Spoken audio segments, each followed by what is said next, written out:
Pergi ke kota naik kapal selam, pulangnya naik kereta uap. Kalau Bapak memberi salam, anak-anak lagi menjawab ya. Assalamualaikum warahmatullahi wabarakatuh dan selamat siang Ananda dan semuanya. Waalaikumsalam. Selamat siang. Selamat siang, Pak. Wah, anak-anak Bapak semua ini kelihatannya wajahnya terlihat begitu cerah ya. Bagaimana kabarnya hari ini? Baik Pak, alhamdulillah. Baik Pak. Alhamdulillah Pak. Alhamdulillah, terima kasih ya. Oke. Untuk mengawali pembelajaran kita pada hari ini, mari kita awali dengan berdoa. Oh iya, hari ini tanggal berapa ya? Tanggal 21, Pak. 21 Pak. Oh iya. Oke, mungkin Ananda Rizky Sulistyo karena nomor urut presensinya 21, silahkan memimpin kita semua untuk berdoa ya. Baik Pak. Baik teman-teman semua, marilah kita berdoa sesuai keyakinan dan kepercayaan masing-masing untuk mengawali aktivitas di pagi hari ini. Berdoa dipersilahkan. Berdoa selesai. Ya, terima kasih Ananda Rizky Sulistyo sudah memimpin kita semua untuk mengawali aktivitas yang ini dengan berdoa. Baik, sebelum pembelajaran dimulai, Bapak ingin melihat apakah semuanya sudah hadir atau belum ya?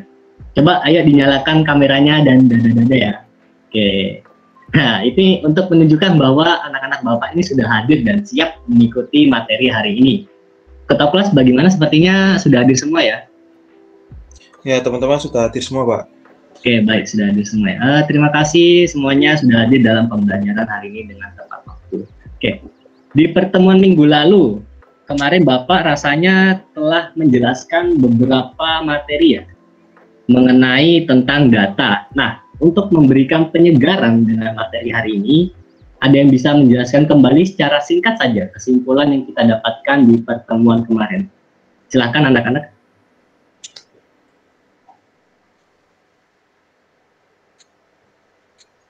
Saya, Pak. Oke, baik. Bagaimana Bila? Silahkan sampaikan apa yang kamu ingat dari pertemuan kita kemarin.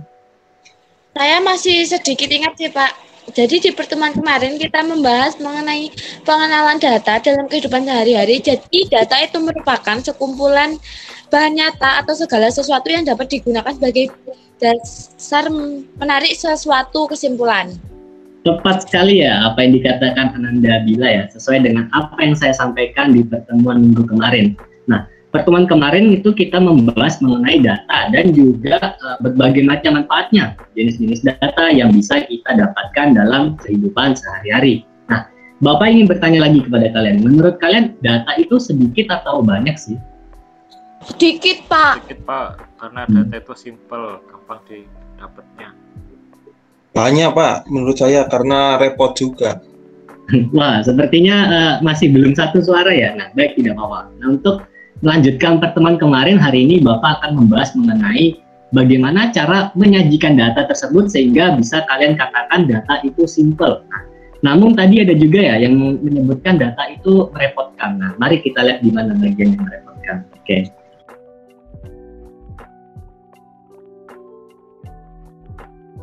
Baik anak-anak, apakah sudah terlihat tampilan dari PPT saya? Sudah, Pak. Oke. Baik, saya minta semuanya untuk bisa mempersiapkan alat tulisnya ya, untuk mengamati dan mencatat dari tampilan data ini. Apa yang bisa kalian dapatkan, silahkan dituliskan atau boleh coret-coret di kertas ya, di kalian masing-masing. Nah, setelah itu bisa ditunjukkan ke kamera ya, saya tunggu 3 menit cukuplah, oke? Baik, bagaimana? Apakah sudah ada yang selesai? Jika sudah, saya minta Ananda Zaki ya untuk menunjukkan kertasnya dengan hasil pengamatan yang tertera di PPT. Baik, Zaki? Ini Pak. Oke ya. Enggak kelihatan. Ini Pak hasilnya.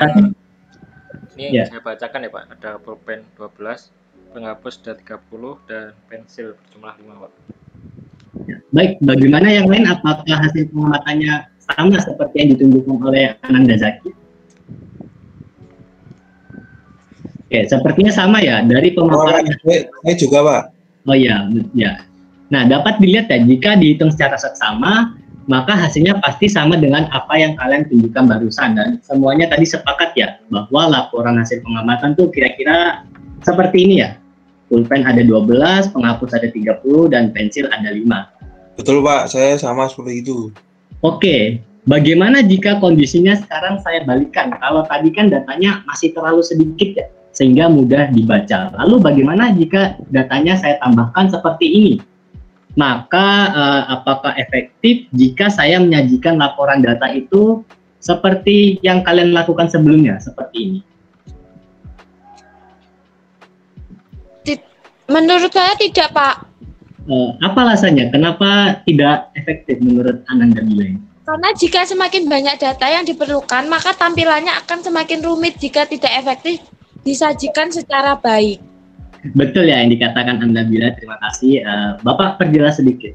Jadi data yang telah kita kumpulkan seharusnya dapat disajikan dengan lebih mudah dibaca dan dimengerti. Nah, sehingga mudah juga untuk dianalisis dan diambil kesimpulannya.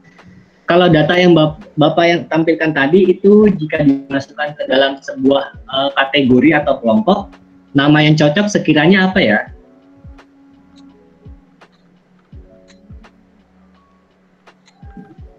Mungkin Ananda Wildan ya. Data jenis alat perlengkapan kantor, Pak. Boleh dikatakan seperti itu ya, tapi mungkin yang lebih spesifik dan dekat dengan aktivitas kita sehari-hari di sekolah. Data jenis-jenis alat tulis sekolah, Pak. Ya, jawabannya tepat sekali ya dari Ananda Zaki. Jika kita kategorikan, alangkah lebih indahnya kita namakan dengan data jenis-jenis alat tulis sekolah, supaya lebih mudah dan pembaca tahu data apa sih sebenarnya sedang ditampilkan, maka hasilnya terlihat akan seperti ini ya. Nah, bagaimana? Apakah terlihat lebih mudah jika dibaca, jika penyajian data seperti ini?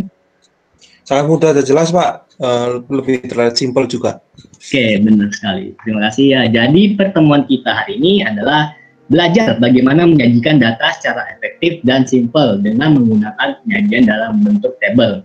Nah, nanti juga Bapak minta untuk kalian berdiskusi dengan teman sebayanya. Bisa dimengerti? Oke. Ngerti, Pak. Baik, sebelumnya Bapak akan membagikan beberapa kelompok belajar yang terdiri dari 3 anggota per kelompok. Anak-anak Bapak mau ditentukan atau memilih sendiri? Tentukan saja, Pak. Tentukan. Mungkin sesuai dengan nomor urut daftar hadir ya.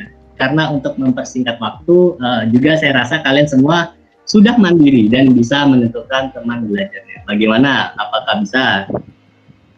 Baik, Pak. Bisa, Pak. Oke, baik. Oke. Bapak akan memberikan pengantar singkatnya sebelum kalian bersama anggota kelompok mulai bekerja sama. Nah, seperti yang di awal tadi, kenapa sih kita memerlukan penyajian data? Nah, tujuannya untuk agar data tersebut mudah dibaca dan dimengerti. Nah, pertama yaitu ada jenis-jenis tabel itu yaitu tabel baris dan kolom. Nah, tabel ini kan digunakan untuk data yang hanya memiliki satu kategori atau satu kelompok saja. Misalnya data yang kita peroleh dari hasil pengamatan tadi, ada pensil, pulpen, penghapus, rautan, dan lain sebagainya. Nah, data-data tersebut bisa kita gabung ke dalam subkategori atau kelompok, yaitu jenis-jenis alat tulis, seperti itu. Nah, berbeda dengan tabel baris dan kolom. Nah, selanjutnya seperti ini ya. Tabel kontingensi itu digunakan untuk data yang memiliki lebih dari satu kategori atau kelompok. Contohnya data pada gambar di bawah ini ya. Nah, kayak ini mungkin perlu diperhatikan ya untuk semuanya ya, karena pemaparan materi ini akan berguna untuk kegiatan diskusi kalian nanti. Bisa dipahami semua? Oke. Contohnya pada data ini ya. Nah, pada data tersebut memiliki 2 kategori, yaitu jenis buku yang disukai beserta jenjang sekolah. Nah, data tersebut tuh memiliki 2 kategori, atau jenjang sekolah dan jenis buku. Oleh karena itu bentuk penyajiannya akan terlihat seperti ini. Dan terakhir adalah data tabel distribusi frekuensi. Nah, tabel ini digunakan untuk dikelompokkan dalam satu interval atau selang nilai. Nah, jadi setiap interval atau jarak itu memiliki nilai frekuensi atau banyak datanya. Biasanya kalau data ini tuh bisa diperoleh cukup banyak ya. Nah, anak-anak bisa menyajikan data dalam tabel ini agar bentuknya lebih sederhana. Baik, bisa dimengerti ya, karena minggu lalu juga sudah Bapak perintahkan untuk membaca materi hari ini ya. Sudah ngerti, Pak. Oke, baik. Langsung saja silahkan untuk mengawali diskusinya, dibuka lembar kerjanya ya. yang sudah saya kirimkan di grup WhatsApp, Nah, silahkan di-download terlebih dahulu, kemudian didiskusikan bersama teman kelompok belajarnya, oke? Baik Pak, untuk petunjuk pengerjaannya bagaimana ya Pak? Baik, akan Bapak jelaskan. Jadi di dalam lembar kerja siswa tersebut, Bapak minta untuk dituliskan nama kelompok beserta nama anggotanya ya. Nah, setelah itu anak-anak diperhatikan ya dengan seksama perintah dari lembar kerjanya. Nah, jadi di dalam lembar kerja tersebut diberikan 3 ilustrasi sebuah permasalahan. Nah, saya minta untuk mengidentifikasi masalah tersebut mengenai penyajian data yang sebelumnya saya sudah jelaskan tadi ya. Nah, harapannya dengan ilustrasi pada lembar kerja tersebut, kalian bisa menganalisis dan mengidentifikasi berdasarkan pemahaman masing-masing kelompok. Manakah yang sesuai dan efektif untuk penyajian datanya. Oke, bisa dimengerti semua? Bisa, Pak. Bisa, Pak. Baik, mungkin ada yang bertanya dari Wildan? Pak, saya mau bertanya, Pak. Ya. Jadi jika kita memiliki salah satu aja, atau semua permasalahan kita akan selesai, Pak? Oke, baik. Semua ilustrasi masalah yang ada pada lembar kerja itu diselesaikan secara bersama-sama. Misalnya pada ilustrasi A itu lebih cocok penyajian data dalam bentuk jenis tabel apa. Nah, nanti kalian diskusikan, lalu kalian gambar bentuk tabelnya itu seperti apa di lembar kerja tersebut. Gimana, Wildan? Sudah paham? Baik, Pak. Sudah paham, Pak. Oke. Ya, setelah itu nanti hasilnya kalian presentasikan ke depan ya. Mungkin sekitar 20 menit lagi dimulai dari sekarang. Silahkan berdiskusi dengan teman-temannya dengan menggunakan lembar kerja dan pemaparan materi yang saya sampaikan tadi. Oke? Bagaimana anak-anak semuanya? Ada yang bingung atau masih belum mengerti?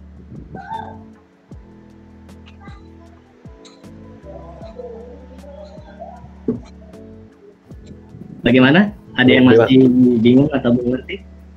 Udah paham, Pak. Sepertinya bingung, Pak, kelompok B, Pak. Ya, ayo, gimana dari kelompok B?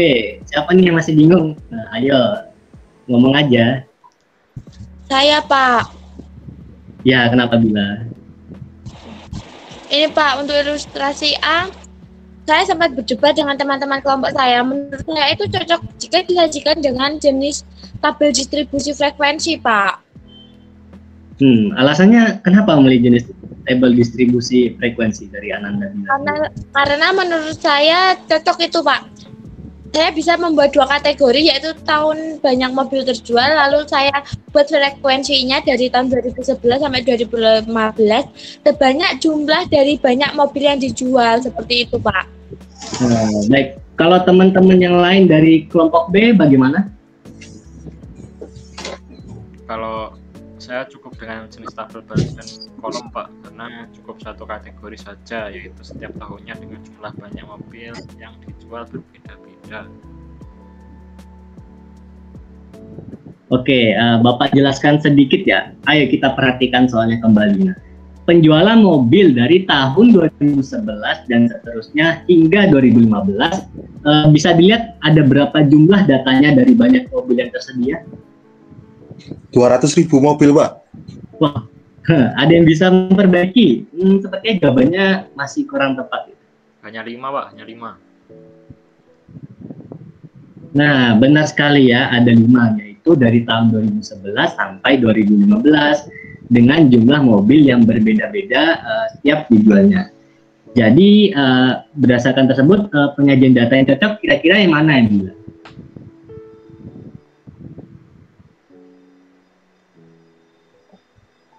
Tabel baris dan kolom, Pak.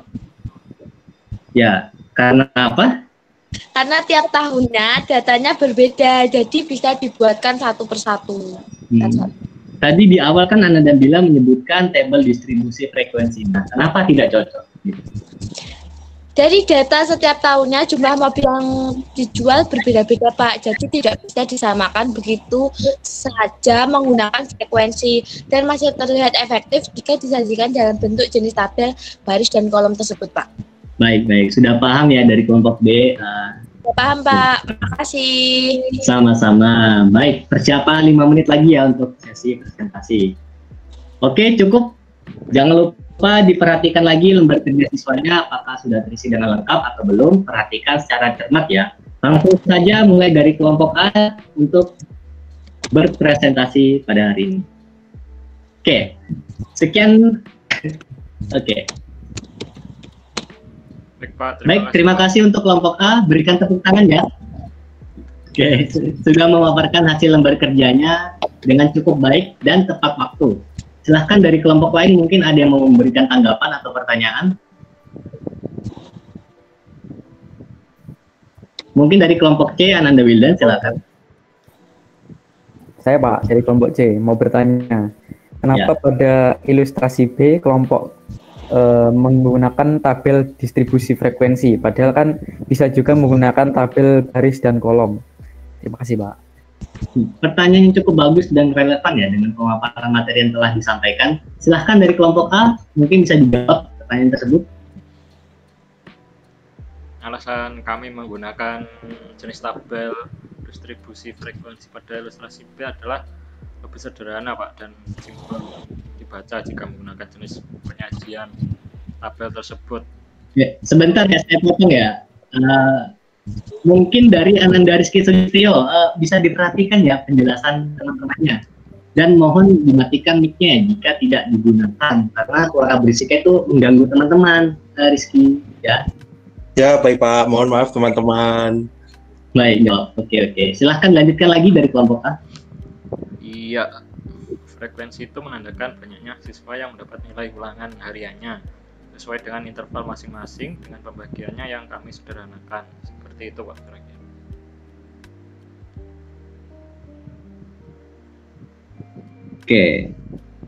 Oke, mungkin saya simpulkan sedikit ya dari pertanyaan tadi. Benar, tabel distribusi frekuensi akan sangat tepat digunakan jika data tersebut mampu dibuatkan intervalnya seperti contoh yang nilai tadi ya. Dari interval nilai A, B ada berapa orang dan begitu seterusnya. Oke, saya rasa cukup. Terima kasih kepada kelompok A, berikan tepuk tangan. Oke, sudah menjawab pertanyaan dari teman-temannya. Saya harap bisa bermanfaat untuk di kemudian hari. Oke. Tak terasa waktu pembelajaran hari ini telah berakhir karena matematika ilmu yang menyenangkan, jadi tidak terasa ya. Oke. Mungkin bisa Ananda Wildan ditutup pembelajaran hari ini berdua. Baik teman-teman, sebelum meninggalkan kelas dan materi pembelajaran hari ini, ada baiknya untuk kita berdoa menerima kepada Tuhan Yang Maha Esa agar selalu dilindungi kita. Semoga materi hari ini bisa menjadi bekal untuk masa depan yang lebih cerah. Amin. Amin. Berdoa mulai. Doa selesai. Oke, baik. Terima kasih anak-anak semua. Sampai berjumpa di pertemuan berikutnya. Wassalamualaikum warahmatullahi wabarakatuh. Waalaikumsalam. Terima kasih Pak.